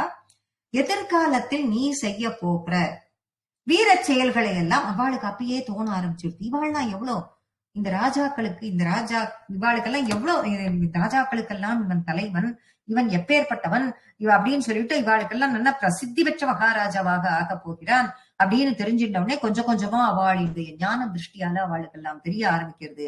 கீர்த்தி வாய்ந்தவராக ஆக போகிறார். சாட்சாத் ஹரிநாராயணனினுடைய அம்சம், உலகை காக்கிறதுக்காகவே பிறந்தவர். இந்த ஸ்திரீ யார் அவள் அப்படின்னா பகவானையே தெய்வமாக நினைத்தவளும் அவரையே விட்டு பிரியாதவளும் லக்ஷ்மி தேவியும் ஆனவள் அப்படின்னு வேத வித்துக்கள்லாம் அந்த பகவானை புரிஞ்சுக்கிறா, அவரை கொண்டாட ஆரம்பிக்கிறா. கந்தர்வர்கள் கானம் பாடுறா, சித்தர்கள் புஷ்பத்தை எடுத்து பூமாரி பொழிகிறா, தேவ ஸ்திரீகள் நர்த்தனம் ஆடுறா, சங்க தூரியம் துந்துபியின் வாத்தியம் எல்லாம் முழங்குறது. அப்ப எல்லோரும் மிருது சக்கரவர்த்தி, அவளுக்கெல்லாம் தெரிஞ்சு விடுறது பகவானின் ஒரு அம்சமாக இவர் இருக்கிறார். உலகின் முதல் ராஜா மிருது சக்கரவர்த்தி அப்படின்னு சொல்லப்பட்டது. அந்த பெயரை விஷ்ணுவின் அம்சமாக மிருதுதான் அடைந்தார். ஆகையால் அவருக்கு ஆதிராஜன் அப்படின்னும் ஒரு பெயர் சக்கரவர்த்தி என்ற நாமம் இவருக்கு அப்படிங்கிறதுனால அப்படின்னு சொல்லப்பட்டது. பிருது இதி, பிருது என்று விக்கியாத்த பிரசித்தி பெற்ற, பிருது அப்படின்னு பிரசித்தி பெற்ற ஆரம்பிக்கிறார் வட்டத்தில். பிரசித்தி பெற்ற நீங்கள் முனிவர்களால், முனி தாபசோபதிஷ்டைகி, முனிவர்களால் ஏவப்பட்ட ஸ்துதி சூதாத்யி அப்படின்னா ஸ்துதி பாடகர்கள் முதலியவர்கள் ஸ்தோத்திரம் செய்கிறா உங்களை. அதுக்கப்புறம் வரப்போறதான அதிபராக்கிரமத்தை உடையவராக. அப்போ தப முனிவர்கள் எல்லாம் இது பண்ண உடனே இவளுக்கு மேலும் வேணன் என்ன பண்ணிட்டான், இந்த பூமாதேவிய வேற அவன் துன்புறுத்தி இருக்கான். அப்ப என்ன பண்ணிருக்கான், அந்த பூமாதேவி கபலித சம்பதம் வேணார்த்தியா, இந்த வேணனால் கபலித சம்பதம் மறைச்சு வைக்கப்பட்ட மூலிகை முதலிய சம்பத்துக்களை எல்லாம் எடுத்து மறைச்சு வச்சு விடுறாங்க. யாரு, பூமாதேவி. பூரி உயிரிய. அப்ப அந்த பூமாதேவி ரொம்ப அவங்கிட்ட அந்த வேணன் கிட்ட அவஸ்தப்பட்டு, பூமாதேவியால அவனுடைய இதை தாங்கவே முடியல. அப்பேற்பட்டவ அவளும் போய் ஒளிஞ்சுட்டு எல்லா விதமான பயிர், பச்சை விதைகள், மூலிகைகள் எல்லாத்தையும் எடுத்து ஒளிச்சு வச்சுடுறா. நீர்வளம், நிலவளம், தாது வளம் ஒண்ணுமே கிடையாது, எல்லாத்தையும் எடுத்து அவ ஒளிச்சு வச்சுடுறா. அப்பேற்பட்டவள் அது எல்லாத்தையும் ஆக்ராந்தம், அதனால் கோபம் கொண்டு உடனே என்ன பண்ணினா அவ மறைஞ்சுடுறா. மறைஞ்சு எல்லாத்தையும் மறைச்சு வச்சுட்டு இருக்கா அப்படிங்கிறது இவருக்கு தெரியுது. இப்ப எங்க போச்சு எல்லாம் அப்படின்னு தெரியுது. இந்த வேணனுடைய பாவம், அவன் பண்ண பாவத்தால பூமாதேவியினால தாங்க முடியாதனால எல்லாமே மறைஞ்சு போயிடுது. இது எல்லாத்தையும் சேர்த்து ஒரே வரியில வேணார்த்தியா கபலித சம்பதம், சம்பதம் பூராவுமே எல்லாம் எடுத்து யாரால, தரித்ரீம்னா பூமாதேவியால் எல்லாம் எடுக்கப்பட்டது. ஏன்னா மக்கள் பிருத்துவை இப்ப எல்லாரும் சரணம் அடைகிறார். பிருத்து மகாராஜாவை சரணம் அடைஞ்சு, அரசே எங்களுக்கு மரபுந்துல மாட்டின்ற நெருப்புல மாட்டின்றா மாதிரி நாங்கள்லாம் இப்ப இருக்கோம், ரொம்ப பசியில இருக்கோம், எங்களுக்கு ஏதாவது பண்ணுங்கோ, எங்களுக்கு ஏதாவது பிழப்பு கொடுங்கோ, எப்படியாவது நாங்க சாப்பிடணும், எங்க ஜனங்களை எல்லாம் நாங்க முன்னேற்றணும் அப்படின்னு கேக்குறா ஜனங்கள்லாம். இப்போ ராஜா இவன் நல்லவனா இருக்கானே அப்படின்னு சொல்லி கேட்க பார்த்து இந்த பூமி என்ன பண்ணித்தான், இந்த பூமியை வதம் செய்யறதுக்கு முதல்ல பூமி தான் எல்லாத்தையும் எடுத்துட்டு போயிருக்குன்னு தெரிஞ்சுட்டு இந்த பூமியை வதம் செய்ய வேண்டும் அப்படின்னு சொல்லி கிளம்புறார் முதல்ல பிருது சக்கரவர்த்தி. கிளம்பும் பொழுது இந்த பூமி என்ன பண்ணிட்டா, பூமாதேவி டக்குனு பசு உருவம் எடுத்துட்டு. இந்த பூமாதேவி என்ன பண்ணிட்டா, பசு உருவமாகி ஓடி போயிடுறா. ஓடுறா, ரொம்ப தூரம் ஓடி ஓடி ஓடி ஓட முடியல. எவ்வளவு நாழி ஓட முடியும் ஒரு பசுவால, எவ்வளவு நாழி ஓட முடியும்? ஓடி ஓடி பாக்குறா. அப்புறம் பிருதுவை சரணம் அடைகிறாள். என்ன காப்பாத்துங்கோன்னு சொல்லி கேக்குறா. அப்ப பூமியை நோக்கி பிருது என்ன சொன்னார் அப்படிங்கிறத பாகவதம் சொல்றது, என்னுடைய கட்டளையை நீ மீறிட்ட, அதனால நான் உன்னை வதம் செய்யதான் போறேன். நீ இருன்னு அப்பயே சொன்னேன். என்னோட கட்டளையை நீ மீறின, உன்ன நான் வதம் தான் செய்ய போறேன். உனக்காக யாகங்கள்ல ஹோமம் எல்லாம் பண்றா எல்லாரும், அதை நீ சாப்பிடுற. ஆனா நீ நெல்லு எந்த தானியமும் கொடுக்காம எல்லாத்தையும் மறைச்சு வச்சுட்டு இருக்க. அப்ப இந்த ஜனங்கள்லாம் என்ன பண்ணுவா? அதற்கு பூமாதேவி காரணத்தை சொல்லி வணக்கத்தோட நமஸ்காரத்தோட அவர்கிட்ட எல்லா விஷயத்தையும் சொல்கிறாள். எல்லாத்தையும் நான் மறைச்சு வச்சிருந்தது வாஸ்தவம் தான். உனக்கு எப்படி தேவையோ, என்ன தேவையோ, எந்த விதமாக தேவையோ அப்படி நீ எல்லாவற்றையும் எடுத்துக்கொள் அப்படின்னு சொல்லிட்டு சொல்றா. அப்ப பூமி தேவி இயற்கையாகவே மேடு பள்ளம், பூமி எப்படி இருக்கு, இயற்கையாகவே மேடு பள்ளம் தான் இருக்கு. அப்ப பகவானினுடைய ஆதாரம், பகவானினுடைய அவதாரமான இவர், அம்சாவதாரமான இவரு இந்த பிருது சக்கரவர்த்தி என்ன பண்ணினார், ஓடி வரார் இல்லையா? தரத்திட்டு ஓடி வரும் பொழுது இன்னும் இவருடைய கால் பட்டு இன்னும் மேடு பள்ளம் அதிகமாறுது கோபத்தால. அப்ப மேடு பள்ளமும் அதிகமாகும் பொழுது இவர் என்ன பண்றார், வில்லை எடுத்து பசு உருவம் கொண்ட அந்த பூமியை துரத்திண்டு போறார். காலடி வச்ச இடமெல்லாம் பள்ளம், மேடு பள்ளம் மேடா இருக்கு. அதனால மேடு பள்ளம் அதிகமாயிடுது. இதையெல்லாம் நிரவி சமமாக்குங்கோன்னு பூமாதேவி கேட்கிறா. அப்ப கேட்ட உடனே அப்ப நிரவி சமமாக்கி கொடுக்கார். அந்த மாதிரி சமன்படுத்திட்டு, அதனால்தான் பூமி இப்பெல்லாம் பயிர் பச்சை வளர்றதுக்கு எல்லாம் பூமி தகுதியா இருக்கு அப்படின்னு சொல்லிட்டு சொல்றது எப்படின்னா, இந்த பூமாதேவி பிருது சக்கரவர்த்தி கிட்ட இந்த பூமியை சரியான படிக்கு நிலைப்படுத்தி கொடுங்கள்னு கேட்கிறார். இந்த பூமியை நிலைப்படுத்தி கொடுத்தவர் அவர். அதுலதான் இந்த பயிர் பச்சை எல்லாமே வளர்றது. தன்னுடைய கண்ட்ரோல்ல அவர் எல்லாத்தையும் வைத்துக் கொண்டு, பிருது சக்கரவர்த்தி எல்லாத்தையும் வைத்துக் கொண்டு இருந்த காரணத்தினாலேயே அவளுக்கு தரித்ரி அப்படின்னு சொல்லிட்டு பெயர். பூமாதேவிக்கு தரித்ரி என்று பெயர் அப்படின்னு சொல்லப்படுகிறது. தரித்ரீம்னா பூமி, நிஜ தனுஷான தன்னுடைய தனுஷு தன்னுடைய வில்லினால மேடு பள்ளமற்றதாக நீங்கள் செய்தீர்களே குருவாயூரப்பா. அவள் கேட்டுக்கொண்டதற்கு இணங்க, பூமாதேவி கேட்டுக்கொண்டதற்கு இணங்க நீங்கள் அந்த வில்லி, இப்ப வில்லால நான் ஏதாவது ஒண்ணு பண்ணியே ஆகணும், உனக்கு தண்டனை கொடுத்தே ஆகணும்னு சொல்லும் பொழுது இந்த மேடு பள்ளத்தை நீ என்னுடைய நிலை இப்படி இருக்கு, இந்த மேடு பள்ளத்தை சரிப்படுத்தி கொடுங்கிற அந்த வில்லை போட்டு அந்த மேடு பள்ளத்தை எல்லாம் அவர் சரிப்படுத்தி கொடுத்தார். அவளுக்கு தண்டனை கொடுப்பதாக நீ இதையெல்லாம் எங்களுக்கு சரிப்படுத்தி கொடுத்தாயே குருவாயூரப்பா அப்படின்னு சொல்றார். அதனால்தான் பூமிக்கு பிருதுவா தரித்ரின பூமிங்கிற வார்த்தை அர்த்தம். இந்த இடத்துல பிருது சக்கரவர்த்தி இந்த மேடு பள்ளங்களை எல்லாம் நிரவி சமநிலைக்கு கொண்டு வந்த காரணத்தினாலேயே பிருத்திவி அப்படிங்கிற பேரும் உண்டாச்சு அப்படின்னு சொல்லப்பட்டது. பூயஸ்தாம் நிஜகுல முக்கிய வத்சயுக்தைஹி தேவாத்யை சமுச்சித சாரு பாஜனேஷு அன்னாதீன்யபிலஷிதானி யானி தானி ஸ்வச்சந்தம் சுரபிதனோ மதூது தஸ்த்வம். இப்ப மிருது பூமியிடம் உள்ள செல்வங்களை எல்லாம் மிருது பூமாதேவி சொல்லிட்டா பசுவாயிட்டேன், நானு பசுவா வந்தாச்சு, இனிமே திரும்ப பூமியாருதுங்கிறது முடியாது, அதனால நானும் பசு, இப்ப பசுவாயாச்சு. இந்த பசு கிட்ட உனக்கு தேவையானவற்றை நீ என்னென்ன வேணுமோ எல்லாத்தையும் நீ எடுத்துக்கோ, எப்படி கறந்துக்கணுமோ கறந்துக்கோ எப்படின்னு சொல்றா. பூயஹா பிராக மிருது பூமியிடம் உள்ள செல்வங்களை உரிய முறையில் கறந்தார் அப்படின்னு சொல்லிட்டு சொல்ற. ஏன்னா கறந்தார்னு ஏன் அந்த வேர்டு யூஸ் பண்றா அப்படின்னு பார்க்கும்பொழுது பட்டத்திரி ஏன் யூஸ் பண்றார் அப்படின்னா அவ பசு கிட்ட நம்ம என்ன பண்ணுவோம், பால் கறப்போம், அதனால கறந்தார். அப்புறம் அவ சொல்றார் பின்னாடி நீங்கள் சுரபித்தனும், சுரபினா பசு, சுரபித்தனும் அந்த காமதேவனுடைய சரீரத்தை உடைய அந்த பூமியை, சுரபித்தனும் தாம் அந்த பூமியை நிஜகுல முக்கிய வத்ச யுக்தைஹி அவாவா குலத்தில் உள்ள முக்கிய கறந்தார் அப்படின்னு பொதுப்படையா இந்த ஸ்லோகத்திற்கு அர்த்தம். எப்படி கறந்தார் அப்படின்னு பார்த்தா அதுக்கு பட்டத்திரி என்ன சொல்றார் அப்படின்னா நிஜகுல முக்கிய வத்ச யுக்தைஹி ஒவ்வொரு குலத்திற்கும் ஒருவர்கள் முக்கியமானவர்களாக இருப்பார்கள். அந்தந்த குலத்தில் இருக்கக்கூடிய அந்த முக்கியமானவர்களை வத்ச கன்றுக்குட்டியா ஆக்கு. ஒவ்வொரு குலத்தில் இருக்கிறவர்கள முக்கியமானவர்களை கன்றுக்குட்டியா ஆக்கு. கன்றுக்குட்டியா ஆக்கி அவரவர்களுக்குரிய பாத்திரத்தை கொண்டு வா, கொண்டு வந்து நீ பால் கறந்து அவளுக்குரிய முக்கியமான வஸ்து எதுவோ அதை கறந்து எடுத்துட்டு போ. இதுதான் அவ சொல்றது. அந்த கன்றுகளோட கூடிய தேவாத்யைஹி தேவர்கள் முதலில், இப்ப தேவர்கள்ல யார் முக்கியமானவா, சமுச்சித சாருபாஜனேஷு இப்ப தேவர்கள்ல முக்கியமானவா, அத மாதிரி அவரவர்கள் இன்னும் எத்தனை பிரிவு இருக்கு, அப்ப அவரவர்களுக்கு ஏற்றதான அவாவாளினுடைய சாரு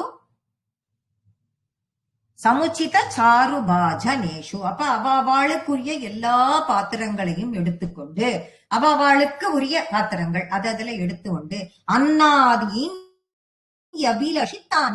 தானி அவரவர்களுக்குரிய அன்னத்தை அவரவர்களுக்குரிய பாத்திரத்தில் அவரவர்களுக்கு தேவையான பொருட்களை இஷ்டமானவை எவையோ அவைகளை ஸ்வச்சந்தம் அவர்களே அவர்களுக்கு வேண்டியவாறு அதூதகா நீங்க கறந்து எடுத்துக்க வச்சேளே குருவாயூரப்பா. இப்ப இது மாதிரி சொன்னா நமக்கு என்ன புரியும், நமக்கு புரியாது. சோ இத பாகவதத்துல எப்படி உங்களுக்கு புரியுற மாதிரி இருக்குங்கிறதுக்காக ஒரு சிலதை மாத்திரம் நான் குறிப்பு எடுத்து வச்சுட்டு இருக்கேன்.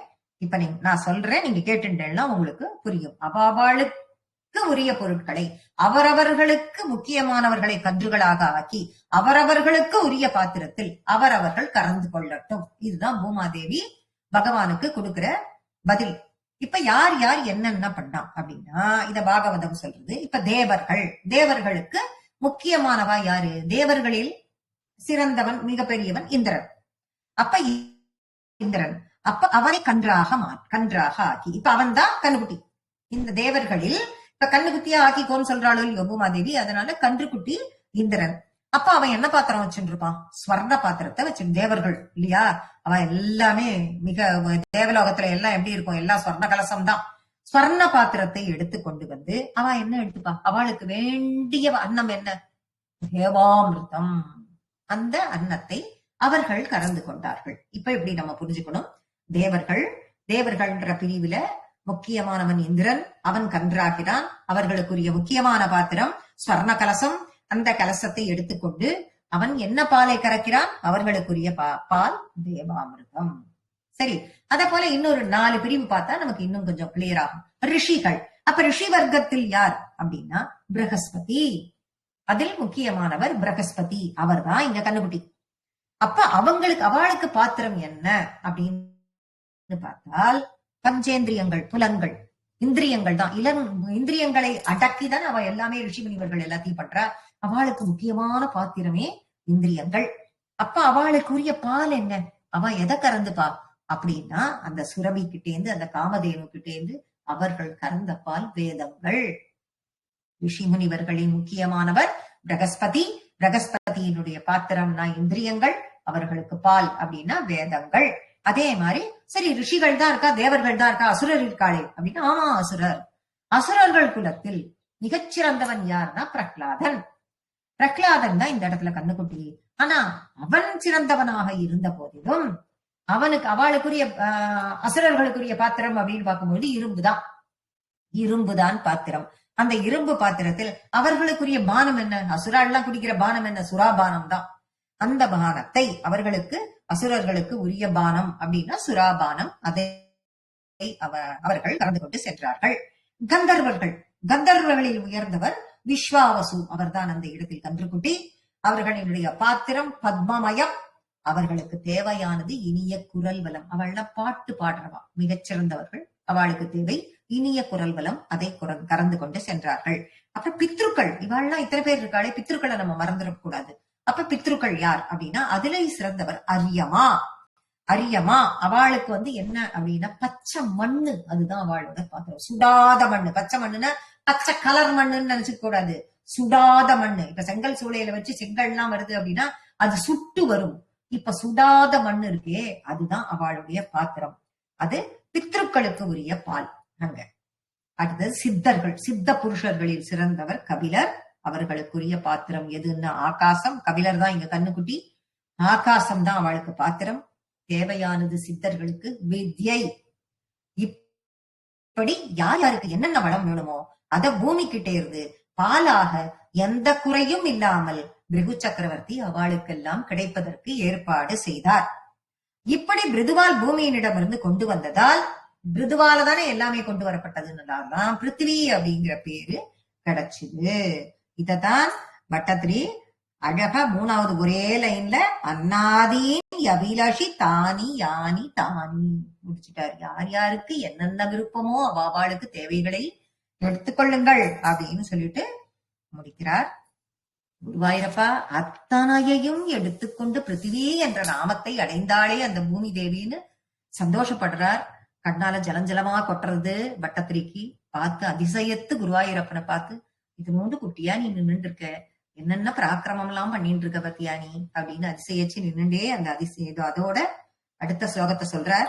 ஆத்மானம் யஜதி மகைஸ்தை த்ரிதாமன் ஆரப்தே சததமவாஜி மேதயாக ஸ்பர்தாலு சதமக ஏத்யநீச்ச வேஷக வித்வாஸ்வந்தவதனயத் பராசிதோ பூத்.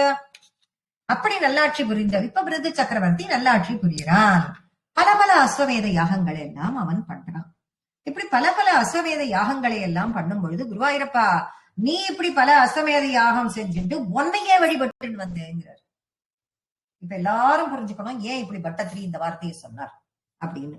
உன்னையே நீ ஆத்மானம் உன்னையே நீ வழிபட்டு வந்த ஏன் அப்படின்னா, இவர் அம்சாவதாரம், பூர்ணாவதாகரமாக இருக்கக்கூடிய பகவானை இவர் ஒருவர் யாகமும் செய்யும் பொழுது அந்த யாகத்திற்குரிய யாகுதிகளாம் கொடுக்கும் பொழுது அங்க பகவான் அவதரிக்கிறார். அப்ப பகவானை இவர் தரிசனம் செய்கிறார். அப்ப உன்னையே நீ வழிபடுகிறாய் அப்படின்னு சொல்றதுக்கு இதுதான் அர்த்தம். நிறைய யாகங்கள்லாம் பண்ணி பண்ணி அப்ப நீ உன்னையே வழிபட்டு வந்தாய்.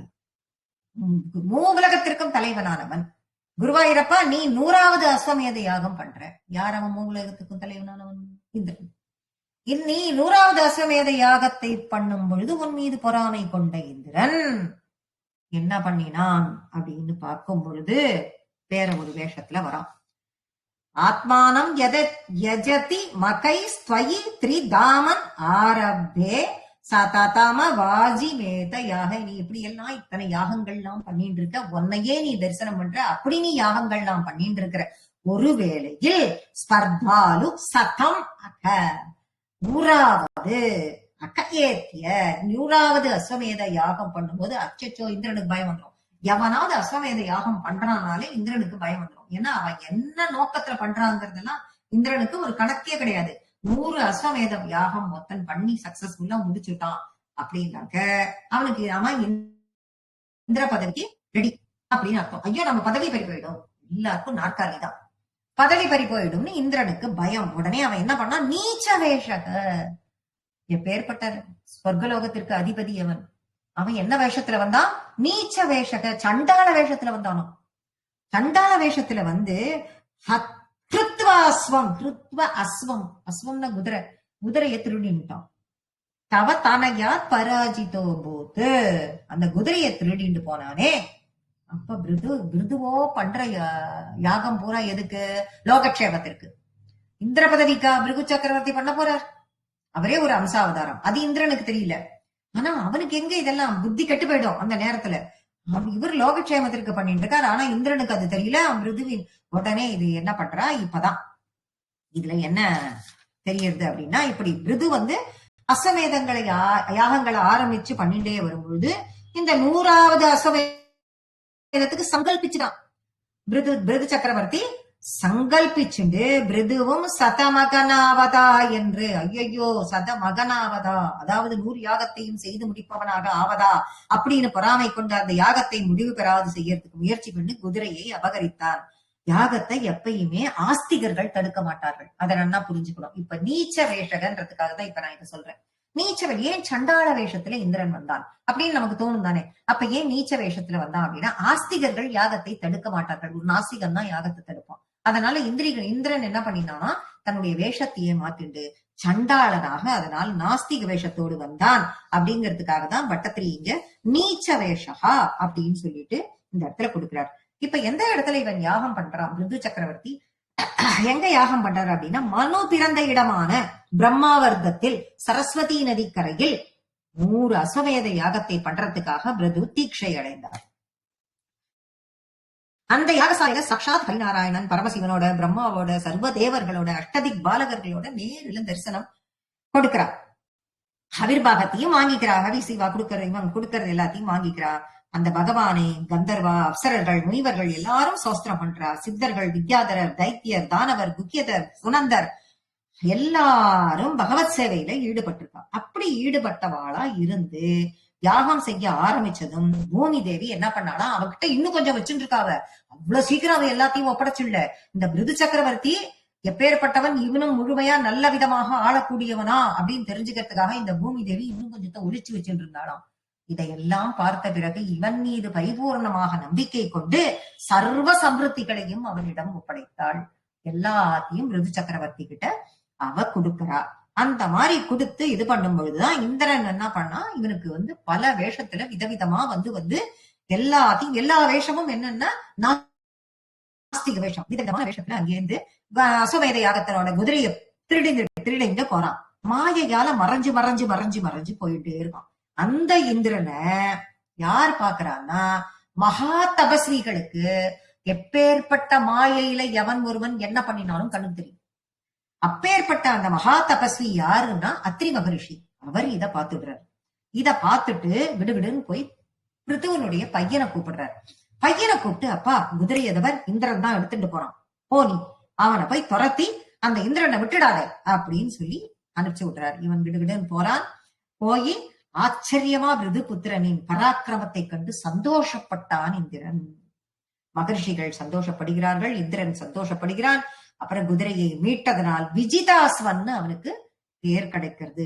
அப்படி விஜிதாஸ்வனால் மீட்கப்பட்ட அந்த குதிரையோட யாகத்தை செய்து முடிக்கிறான். உன்னுடைய மகனான விஜிதாஸ்வனாலே அந்த குதிரை மீட்கப்பட்டதே பகவானே, அந்த பூமியும் எல்லாத்தையும் உங்ககிட்ட ஒப்படைச்சிட்டாளே, அப்படி எல்லாவற்றையும் ஒப்படைத்து எல்லாவற்றையும் பெற்றுக்கொண்ட நீ எல்லாவற்றையும் மக்களிடம் ஒப்படைத்து மக்களுக்காகவே எல்லாவற்றையும் ஜெயித்தவனாக அவனை இந்திரனை தோல்வியுற்றவனாக ஆக்கினாயே அப்படின்னு சொல்றார் 7வது ஸ்லோகத்துல. 8வது ஸ்லோகம். தேவேந்திரம் முகுரிதி வாஜினம் ஹரந்தம் வன்ஹௌதம் முனிவர மண்டலே ஜுகூஷோ ருந்தானே கமல பவே கிருதோ சமாப்தௌ சாக்ஷாத்வம் மதுரிபுமைக்ஷதா ஸ்வயம் ஸ்வம். இது மாதிரி அடிக்கடி இவன் குதிரையை திருடுறது அப்படிங்கிறது இவனுக்கு வேலை. இப்படிப்பட்ட தேவேந்திரனை முனிவர மண்டலே, மகரிஷிகளின் சமூகம், முனிவர மண்டலே ஜுகூஷௌ. சரி, இவனை இந்த இவளுக்கெல்லாம் ரொம்ப கோபம் வருது. இத்தனை தடவை இந்த மாதிரி இப்பதான் ரிது சக்கரவர்த்தியினுடைய பையன் போய் எல்லாத்தையும் இது பண்ணி குதிரையை கொண்டு வந்து வச்சு எல்லாத்தையும் இது பண்ணிட்டு இருக்கா, காப்பாத்தி கொண்டு இருக்கு. எல்லாம் பண்ணாலும் தேவேந்திரன் என்ன பண்றான்? முகுரித்தி திரும்ப திரும்ப அடிக்கடி வாஜினம் குதிரையை திரும்ப திரும்ப வேறு வேறு விதமான விதத்தில் அபகரிச்சுண்டு போறான். தம் வாஜினம் வன்ஹௌதம் முனிவர மண்டலே ஜுகூஷோ. இந்த முனிவர்களின் கூட்டங்கள் இந்த தேவேந்திரனை, சரி இவனை இதுக்கு மேல விட்டு வைக்க கூடாது, ஜுகூஷௌ ருந்தானே, அவனை என்ன பண்ணணும்? அவனை அக்னியில தூக்கி போடு, அக்னியில, இந்த யாகம் பண்ற அக்னியிலேயே அவனை தூக்கி போடு அப்படின்னு போட்டு ஹோமம் செஞ்சுடணும் அப்படின்னு சொல்லி அவள் நாம் நினைக்கும் பொழுது, ருந்தானே கமலபவே, கமலத்தில் உற்பத்தியானவர் யார்? அவரு பிரம்மா.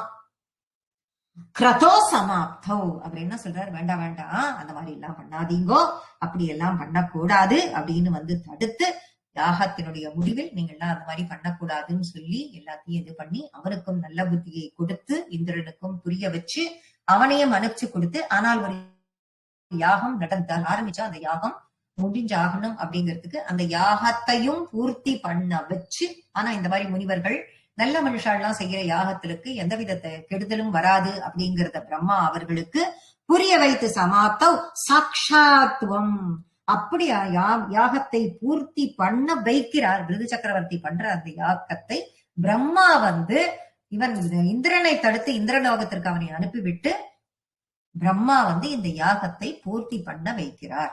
பூர்த்தி பண்ண வைக்கும் பொழுது சாட்சாத்வம் மதுரிபு மைக்ஷதா ஸ்வயம் ஸ்வம். சாட்சாத்காரனாக நீ எதிர்க்க நிக்கிற. எதுல? அந்த யாகத்துல எதிர்க்க நீ நிக்கிற. யாரு? மதுரிபு, மது என்ற அரக்கனையே அழித்தவனான நீ அங்க நிக்கிற. சாட்சாத் அங்க நிக்கிற. அப்படி ஒரு மகாவிஷ்ணுவான உன்னை ஸ்வயம் நீயாகவே உன்னை பார்த்தாய். ஸ்வயம் நீயே உன்னை பார்த்தாய். அதான் ரிது சக்கரவர்த்தியான நீ மகாவிஷ்ணுவாக பரிபூர்ண அவதாரத்தினுடன் இருக்கக்கூடிய உன்னையே நீ பார்த்தாய் அப்படின்னு சொல்லி, உன்னையே நீ பாக்குறியே ரிது மகாராஜா. அப்பா நான் ஒன்னு நினைக்கிறதா, நான் அப்படின்னு நினைக்கிறதா, எப்படி நினைக்கிறதா, யார கூப்பிடுவேன், நீயே உன்னை பாக்குறியே அப்படின்னு சொல்றாரு பட்டத்திரி. இந்த 8வது ஸ்லோகத்தோட, இது 7வது ஸ்லோகம். இந்த 8வது ஸ்லோகத்தோட இந்த அம்சாவதாரத்திற்கு இந்த முடியறது. மிருதுவினுடைய இந்த அம்சாவதாரம் அப்படிங்கிற பாட்டு முடியறது. முடிஞ்சதுக்கு பிறகு நாராயணனே தோன்றினான் அப்படிங்கிறத நம்ம பார்த்துட்டோம். அம்சாவதாரம் 8வது ஸ்லோகத்தோட பூர்த்தி. பகவான் பூர்ணாவதாரம். மிருது பக்தன் ஆயிடுறான். இப்போ மிருது என்ன ஆயிடுறான்? இப்ப வெறும் பக்தன், ஜீவாத்மா மட்டுமே. அந்த அம்சாவதாரத்தில் இருந்த சக்தி இப்ப பகவான் கிட்ட திரும்ப போய் சேர்ந்து போயிடுறது. மிருதுவை எதற்காக இந்த பூமிக்கு அழைத்தாரோ அந்த வேலை பூர்த்தியாகி விடுகிறது. இப்ப பகவான், முழுமையான பகவானான நாராயணனும் பக்தனான ஜீவாத்மாவாக மிருது சக்கரவர்த்தியும் அங்கே நிற்கிறார்கள். தத்தம் வரமுபலப்ய பக்திமேகாம் கங்காந்தே விகிதபதः கதாபி தேவா சத்ரஸ்தம் முனிநிவஹம் கீதானி சம்ஷன் ஐச்சிஷ்டாசனகமுகான் முனின் புரஸ்தாத். இப்ப பகவான் காட்சி அளிக்கிறார். மிருது சக்கரவர்த்தி பார்க்கிறார். அம்சாவதாரமாக இருந்த நீயே உன்னை பார்த்தாயின்னு சொல்லிட்டாரு. இப்ப இந்த நீயேன்றது போயிடுது. இப்ப மிருதுதான். இப்ப மிருதுங்கிற பக்தன் பகவானை பார்க்கிறான். இப்போ அப்ப அந்த ஜீவாத்மாவாக இருக்கக்கூடிய அந்த மிருதுவுக்கும் பக்தனுக்கும் பகவான் இப்போ காட்சி கொடுத்துட்டு தான் நின்று இருக்கார் அப்படிங்கறத நம்ம புரிஞ்சுக்கணும். பக்திம் ஏவ, பக்திம் ஏகாம், பக்தி ஒன்றையே அப்படின்னு ஏன் அந்த வார்த்தையை அங்க போடுறார் அப்படின்னா, இப்ப காட்சி அளித்த பகவான் என்ன பண்ணாராம்? மிருது கிட்ட கேட்கிறார், அம்மா நான் கொடுத்த வேலையை நீ பரிபூர்ணமா செஞ்சு முடிச்சுட்ட, உனக்கு என்ன வரம்? தத்தம் வரம் உபலப்ய, தான் வரம் கொடுக்கணும் இவனுக்கு அப்படின்னு நினைச்சுட்டு உனக்கு என்ன வரம் வேணும் கேள் அப்படின்னு பிருது கிட்ட கேட்க பார்த்து பிருது சொல்றார், பக்தியும் ஏகாம், உங்ககிட்ட எனக்கு எப்பயுமே பக்தியோட நான் இருக்கணும், அந்த பக்தி ஒன்றுதான் எனக்கு வேண்டும் அப்படின்னு சொல்லிட்டு கேட்கிறார். வேற எதுவுமே எனக்கு வேண்டாம் அப்படின்னு சொல்லிட்டு கங்காந்தே விகிதா பதக்கதாபி தேவா, கங்கை கரைக்கு போயிடுறார். பிருது சொல்லிட்டு கங்கை கரையில போய் வசிக்க தொடங்கினான். அப்புறம் அங்க என்ன கதாபி தேவ சத்ரஸ்தம் முனி நிவகம், அப்படி கங்கை கரையில போய் ஒரு தியானம் தவம் இதுல ஈடுபட்டு கொண்டு இருக்கக்கூடிய அந்த நிலையில் அப்போ அங்க சில முனிவர்கள்லாம், அங்க நிறைய பேர் வரா, சில முனிவர்கள்லாம் அங்க சத்ரஸ்தம் முனி நிவகம், சத்திரயாகம் பண்ணறதுக்கு அங்க வரா, சத்திரயாகம் பண்ண அங்க வந்தார்கள். அவர்களுக்கு இந்த பிருது சக்கரவர்த்தி ஹிதானி சம்சன், ஹிதோபதேசம், கீதோபதேசம் கிடையாது, ஹித்துன்னா நன்மை, நல்ல உபதேசங்களை செய்திருக்கிறார். ஏன் இவர் செய்கிறாரா அந்த முனிவர்களுக்கு? இவர் தான் இப்ப ஜீவாத்மாவா ஆயிட்டாரே அப்படின்னா, அம்சாவதாரமாக இருந்து பகவானையே தரிசனம் செய்து பகவானிடம் இருந்து பக்தியின் மேன்மையை பெற்று தாங்கிய இவரிடம் இருக்கக்கூடிய அந்த பரிபூர்ண சக்தியின் காரணமாக அந்த முனிமார்களுக்கு, சத்திரையாக பண்ண வந்த அந்த முனிமார்களுக்கு இவர் உபதேசங்கள், நல்ல உபதேசங்களை செய்து வைத்தாயே குருவாயூரப்பா நீ, ஏன்னா பகவானின் அம்சாவதாரமா நீ இருந்தேங்கிறது எனக்கு நன்னா புரியுது. அப்ப பிருது பக்தி யோகத்தில் ஈடுபட்டு அந்த மாதிரி இருக்கக்கூடிய அந்த நேரத்தில் ஐச்சிஷ்டா சனகமுகான் முனியின் புரஸ்தாது, சனகமுகான் சனகாதி தேவர்களை தரிசனம் பண்ணான். சனகாதிகள் யாரு? 4 சனகர், சனந்தர், சனாதனர், சனத்குமாரர் அப்படிங்கிற அந்த 4 பேரையும் நீ தரிசனம் செய்தாயே.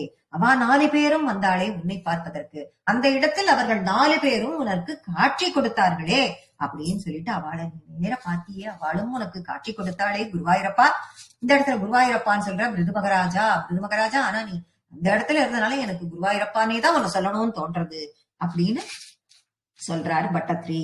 விஞ்ஞானம் சனகமுகோதிதம் ததானக ஸ்வாத்மானம் ஸ்வயமகமோமனந்த சேவி தத்தாத்ருக் பிருதுவ புரீஷ சத்வரம் மே ரோகௌகம் நசமயவாதகவாசின்.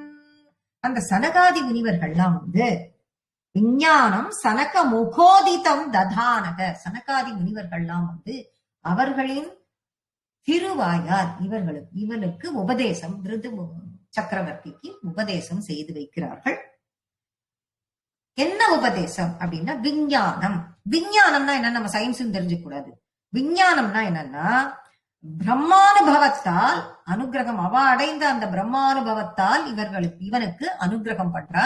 என்ன சொல்லித்தரான்னா ஜீவாத்மான்னா என்ன, ஜீவாத்மாவினுடைய தன்மை என்ன, பரமாத்மாவினுடைய தன்மை என்ன, அதனுடைய டிராவல் எப்படி அப்படிங்கறதெல்லாம் அவளுக்கு அந்த ஞானத்தை அவனுக்கு சொல்லி கொடுக்கிறார். ஏன்னா ஆச்சாரியானுக்கு இப்ப இந்த பிருது சக்கரவர்த்தியாக இருந்த அந்த ஜீவாத்மாவாக மாறிய அந்த பக்தன் கங்கை கரையில உட்கார்ந்துட்டு தியானம் பண்ணிட்டு இனிமே பக்தி மார்க்கத்தின் மூலமாக பகவானை சென்றடைய வேண்டும் என்பதே குறி. இப்ப அதுக்கு ஆச்சாரிய அனுகிரகம் வேணும். அதற்காகவே இந்த சனகாதி தேவர்கள் 4 பேரும் இவருக்கு அனுகிரகத்தை செய்கிறார்கள். அப்படி ஆச்சாரிய அனுகிரகத்தோடு அவ சொல்லிக் கொடுக்கிற அந்த உபதேசங்களை அந்த சனகாதி முனிவர்கள் 17 பாயிண்ட் உபதேசம் கொடுத்தாலும் அதெல்லாம் பாகவதத்துல விவரமா இருக்கு. அந்த 17 பாயிண்ட், அந்த 17 பாயிண்டை தியரிட்டிக்கலா, அப்படியே தியரி தான் கேட்க முடியும் இல்லையா? அவ சொல்றதெல்லாம் உபதேசம்னா சொல்றதெல்லாம் அப்பெல்லாம் என்ன நோட்ஸ் எடுக்கிறதுக்கு நோடு இதெல்லாம் ஏதாவது இருக்குமானா அதெல்லாம் எதுவுமே கிடையாது. காதால கேட்டு அப்படியே மனதில் இருத்தி கொண்டு திரும்ப திரும்ப மனனம் பண்ணி அதன்படி நடப்பது, அதுதான். அப்படி அவர்கள் சொன்ன உபதேசங்களை எல்லாம் தியரிட்டிக்கலா எல்லாத்தையும் கேட்டுட்டா அப்புறம் தியானத்தில் ஈடுபட்டு பிராக்டிக்கலா அதை செய்ய ஆரம்பிச்சார். அந்த கங்கை கரையில் உபதேசம் பெற்று அதற்கு பிறகு காட்டிற்கு சென்று அதை செயல்படுத்தி பகவானின் திருவடிகளை அவர் அடைந்தார். ஸ்வாத்மானம் ஸ்வயம் அகமோ வனாந்த சேவி, அவர்கள் சொன்னதை எல்லாம் கேட்டுக்கொண்டு எல்லாவற்றையும் தியானம் செய்து திரும்ப வனத்தை சென்று அடைந்தார். தத்தாதிரு பிருத்துவபுரீஷ சத்வரம் மேரோ கௌகம், இப்படியெல்லாம் பிருதுவுக்கு தோன்றிய ஈசனே, பிருதுவுக்கு தோன்றிய இப்படிப்பட்ட ஈசனே, விரைவாக அவனுக்கு எல்லாத்தையுமே பண்ணி கொடுத்தியே குருவாயூரப்பா, அப்பேற்பட்டவனே, கொடுங்கோல் எப்படி வேணன் கொடுங்கோல் ஆட்சி பண்ணான், அந்த கொடுங்கோல் ஆட்சிங்கிற நோயையே போக்கிய நீ போக்குறதுக்கு நீ மிருதுவாக வந்தாயே. அப்ப என்னோட நோய் என்ன சாதாரணம் தானே இது, இது உனக்கு கஷ்டமா இதை தீக்கிறதுக்கு? ரோகௌகம் பிரசமய வாதகேக வாசி, இது போய் உனக்கு என்ன அவ்வளோ கஷ்டமா? இத நீ தீர்த்து வைக்க கூடாதா? சீக்கிரமா வா, வந்து என்னோட நோயையும் தீர்த்து வை. நான் எதுக்காக கேட்கிறேன்? நான் உனக்கு சேவை பண்ணணும், உனக்கு கைங்கரியம் பண்ணணும், உன்னை பத்தியே நினைக்கணும், உன் துதி பாடணும், உன்னையே நினைச்சு உனக்கே இந்த கை காலு ஐம்புலன்களும் கைங்கரியம் பண்ணணும் குருவாயிரப்பா. அதற்காக உன்னையே நினைக்கிறதுக்கு என்னுடைய நோய் கூட்டமா இருக்க மாதிரி இருக்கு, அதையெல்லாம் நீ தீர்த்து கொடு குருவாயிரப்பனேன்னு சொல்லி நமஸ்கரிக்கிறார். அதோட இன்னைக்கு முடியறது. நாராயணா கில குரோ பகவன் நமஸ்தே.